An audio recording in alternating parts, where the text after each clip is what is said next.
Sylvanas by Christie Golden. Epilogue. Sylvanas Windrunner stood at the top of the steps for a moment. She was not sure if the young king, pacing within the runic circle below, would become future prey or future partner. It was all up to him and her. "You will not succeed," the young lion had once said defiantly as he knelt before her. It was a ludicrous statement. Anduin Rin was held fast by chains woven of dark magic. He had received the worst pain the Marsworn were capable of bestowing, yet had not broken, even managing to summon the light in this place of cold, shattered misery. Through everything he had endured, Anduin retained a desire to help and heal, even if it meant his own suffering.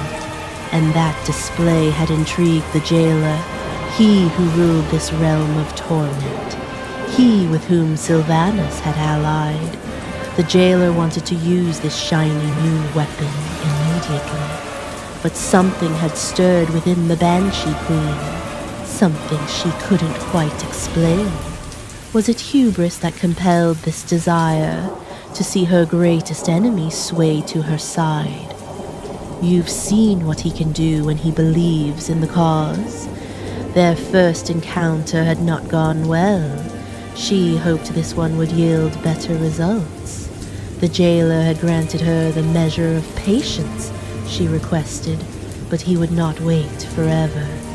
Anduin heard her steps and ceased pacing.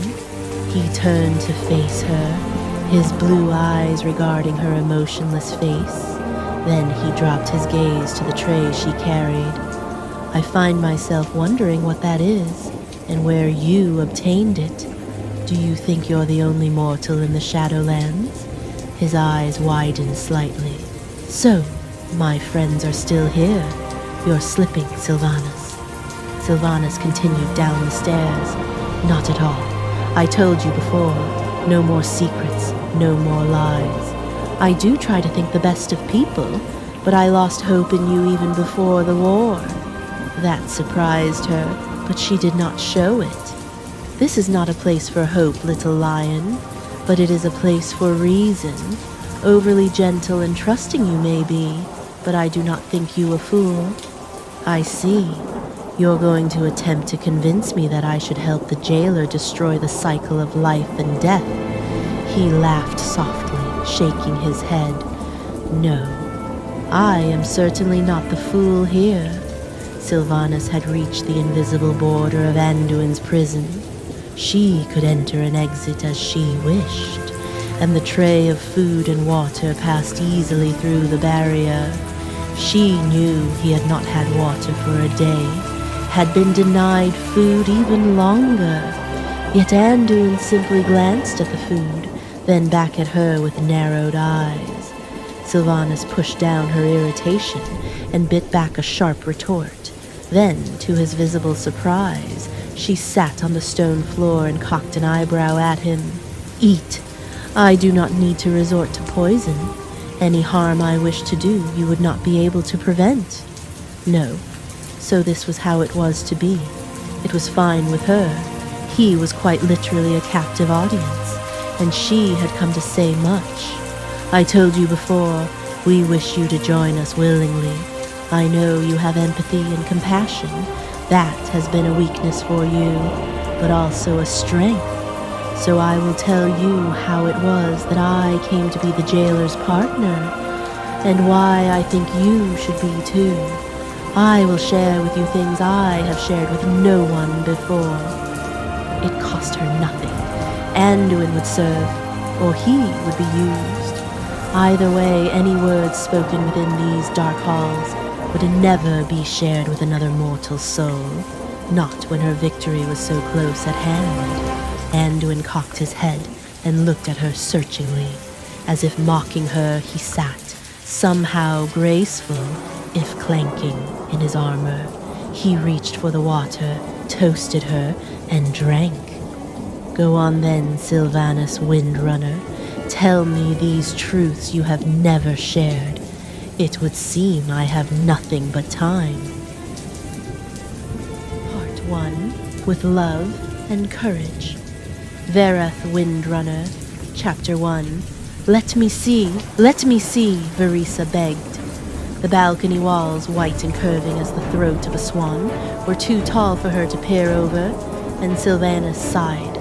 She cast a final longing look at the crowd milling below, then darted back into their chambers for a stool. As Verisa happily clambered atop it, Sylvanas returned her attention to the scene. Their parents did host some gatherings. Father said it was prudent to do so from time to time, but they were usually small affairs, while Lord Vereth Windrunner was one of King Anasterian's most trusted advisors, and his wife, Larissa, was the Ranger General of Silvermoon. Lesser nobles like the ostentatious Lord Southoril threw much more lavish celebrations, but Larissa had little patience with pretense and politics, and their quietly brilliant father's idea of a fine evening was a glass of wine, a good book, and candles to read by. But today everything was different.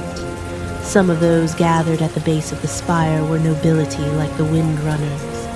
Others would have once been considered commoners, but their athleticism, agility, and almost uncanny skills in marksmanship and tracking had elevated them to another sort of nobility. Certainly Sylvanas and her sisters had been raised with respect for and almost awe of the Far Striders, and thus far Sylvanas had seen nothing to disabuse her of the notion that they were worthier of respect than someone who'd simply been born with a title. She had seen many of the Far Striders already, for one reason or another, but they had usually come at the Ranger General's request and interacted little with the rest of the family. Sylvanas was most familiar with Lord Thamar Theron. Perhaps because of his white hair, he was one of the few elves who looked older than they were, and he bore himself with the same quiet, elegant dignity that Sylvanas saw in her father. Another Sylvanas had met was a relative newcomer, Halderon Brightwing. He had a cheerful grin and unruly dark blonde hair, and he always greeted her and Verisa if they were present. Like Halderon, the petite Jiri was also a relative newcomer, and clearly quite young if her obvious excitement and wonder at the spire was any indication. The blue-black color of Ranger Vorethil's hair made him stand out in a sea that was overwhelmingly gold and silver. Beyond the crowd, Lieutenant Helios spoke quietly to Rangers Lethvalin and Celyssa, while Ranger Tomathran waited impatiently for Helios's attention. Talthresser, Relian, Oryx Sunchaser, Ilaria's friend Varana, so many of them. Sylvanas' heart was racing. She was so excited for what was to transpire that she might as well be the one undergoing the test, not her big sister, Alaria, who stood beside her mother in silence. Ordinarily, the resemblance between mother and eldest daughter was uncanny. They had the same lean frame, though Ilaria was still somewhat gawky on coltish long legs, hair that flowed like melted gold down their backs, the same curve of the mouth when they smiled. But now Larissa's belly was round and full, the child growing within due to make its happy appearance sometime in the next few weeks. In this moment, neither woman smiled. What was about to happen was far too serious. Sylvanas watched Larissa turn to Ilaria and nod. As the two stepped forward, the Far Striders spread out into a circle, with mother and daughter in the center. The Ranger General's voice was strong and clear, used to uttering commands in the heat of battle, and to having them be obeyed. It carried easily as she addressed the elite unit of the finest rangers in the entire kingdom. When I was a young woman, my mother, Ilaria, trained me, the eldest child, to become Ranger General, as her mother had before her. Now my daughter, whom I have named after she who bore me, wishes to prove her worthiness and begin formal training, so that all may know that both Alaria and I understand the duty and importance of the position of Ranger General. I have set her a challenge." Larissa turned to her daughter. There was no softening of the older woman's mien as she spoke. "Alaria Windrunner, are you willing to do what is necessary to lead the Far Striders in times of both peace and war?" "I am." Alaria's voice, unusually deep for one so young, betrayed no emotion. "Then this is your challenge. Listen well. A Springpaw lynx has been identified and tagged as your target. Its known territory ranges from Golden Mist Village to Far Strider Enclave. You must find it, slay it with a single arrow, field dress it, and bring the pelt to me before the last ray of light fades. If you fail any of these charges, you fail the test." The Ranger General presented a single arrow to Alaria. "Here is your arrow. May it fly true." It was one of Larissa's own, uniquely fletched in the colors of green, representing the Far Striders, gold, one of the Windrunner colors, and a natural-hued gold and brown feather obtained in one of Larissa's legendary battles. Alaria hesitated just an instant before accepting it. Most wouldn't have noticed it, but Sylvanas knew her big sister well and frowned slightly. Alaria was a quietly confident young woman, a superlative shot, and an untiring tracker when need be. This should be easy. Springpaws were dangerous to the inexperienced, yes, but all the Windrunner daughters had begun training the instant they were strong enough to pull back the string on a child's bow. So why was Alaria worried? Perhaps it was simple nervousness. This wasn't an ordinary hunt. To fail before not just the Ranger General, but the entire unit of Far Striders would be humiliating. Alaria placed the arrow in her empty quiver. Sylvanas thought it looked lonely, with none of its fellows surrounding it. Now Larissa offered Alaria a knife. It was beautiful, its blade broad and sharp as long as Alaria's hand. The hilt was leather wrapped with golden threads. "This is your skinning knife," Larissa said. "Use it only for its task. Do not use it to attack your quarry.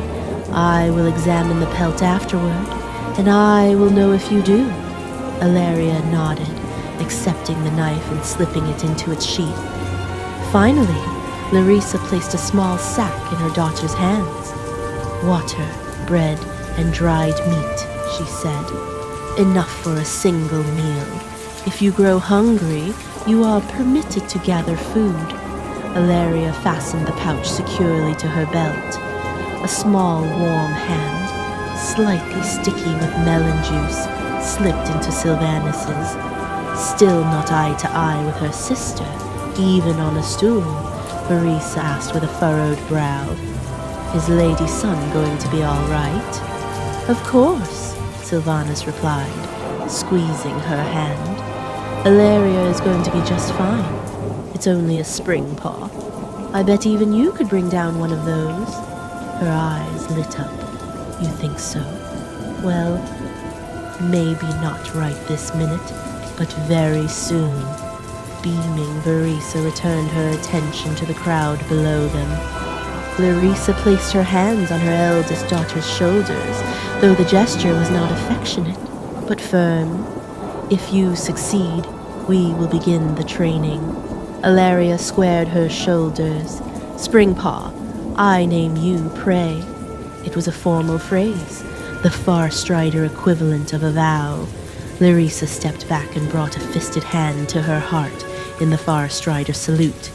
Immediately, all the others did so as well, with such perfect coordination that Sylvanas heard but one single thump as hands met chests. Alaria flipped the hood over the shining gold of her hair, turned to the forest, and strode forward. The circle of hunters opened to release her, and there was silence until her slender form was swallowed by the trees. Verisa leapt from the stool toward Sylvanas with perfect trust that her sister would catch her. Sylvanas did so, hugging her tight, and then setting her down gently while mussing her soft, silvery hair. A thought crossed the older girl's mind, and she could not hide a mischievous smile. "Come, let us talk to the forest riders while we wait for Alleria." They descended the ramp as fast as Verisa's little legs could manage, Sylvanas still holding her hand. The perfect circle of forest riders had now dissolved into smaller clusters of individuals. Some were partaking of the fare arranged on small tables, others talking among themselves. Verath had been standing beneath the balcony, keeping courteously out of the way while watching his daughter's ceremony. Now he moved forward, hands outstretched to claim his wife's. He squeezed them reassuringly. Larissa squeezed back, then let out a sigh and released them. Sylvanas had observed that it was only when she was with her husband that the Ranger General allowed herself to relax. Verisa scurried over to their parents, and Verath bent to scoop her up. Sylvanas, though, was far more interested in the forest riders than her family. She had left her bow at the base of the ramp. Now she picked it up, slung it over her shoulder with feigned nonchalance, and headed straight for Halduran, Lorthamar, and Jiri. They turned at her approach. "Lady Sylvanas," Lorthamar said, and inclined his head. His brows rose in impressed surprise. "You have traded bows since the last time I saw you, and traded quite well." It was true. The last time Lorthamar had come to the spire, Sylvanas was still training with a child's bow. She had been presented this one on her most recent birthday, and learned that Larissa had arranged for one of the famed bowyers of Quelthalas to craft it.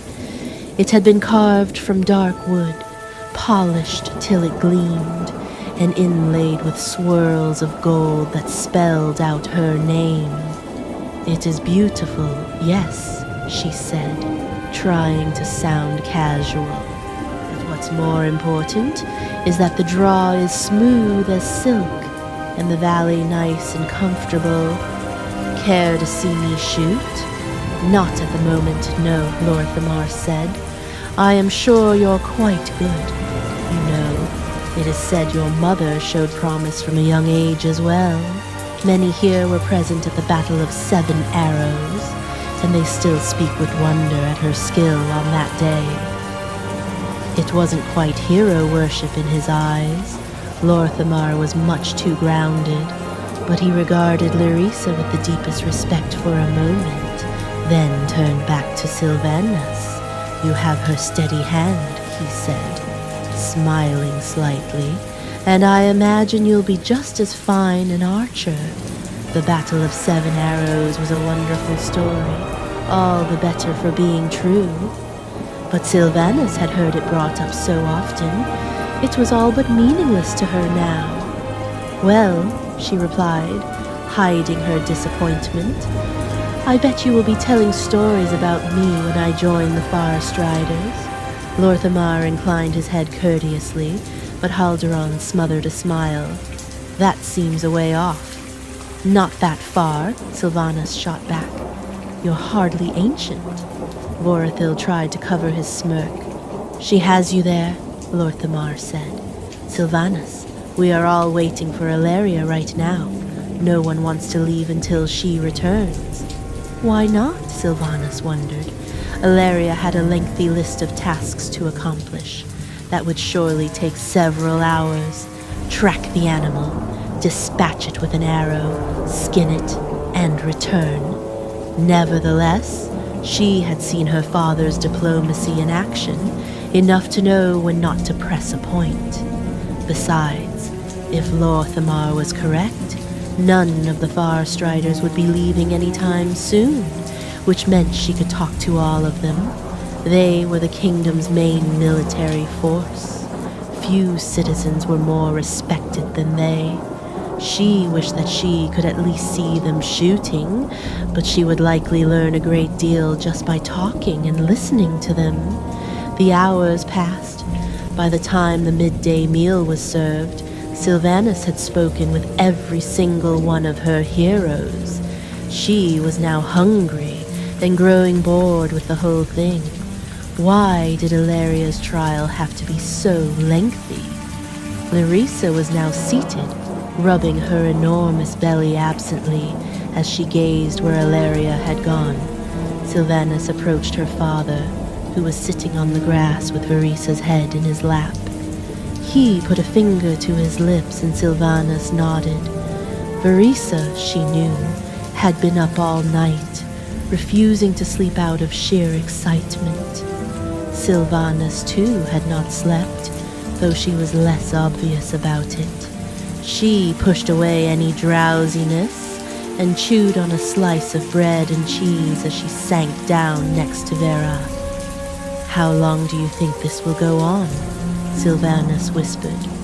"Your mother was generous with her requirements," Verith said. "Illyria will need the whole day." His gaze, like his wife's, was where Illyria had last been seen. Sylvanas made a face. "So, what am I supposed to do?" "Wait," he said simply.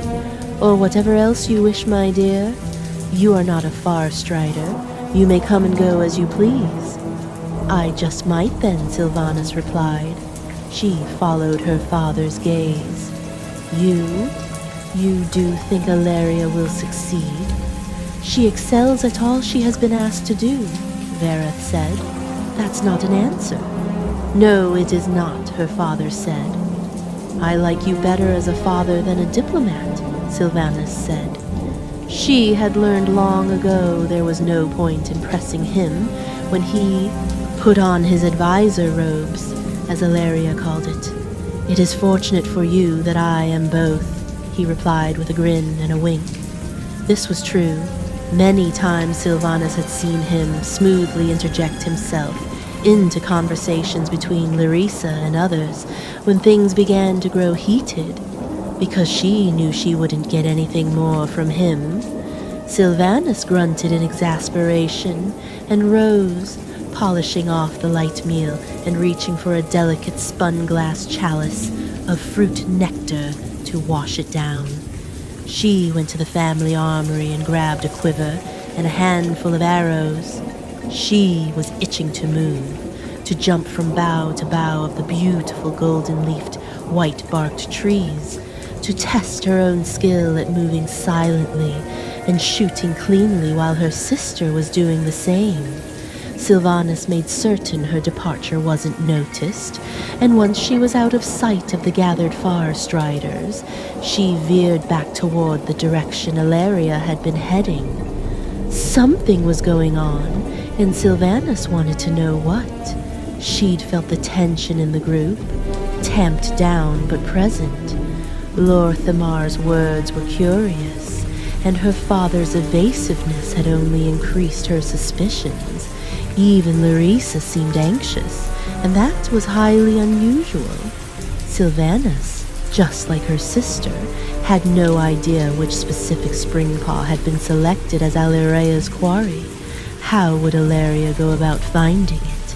That task alone seemed impossible, and doomed to failure.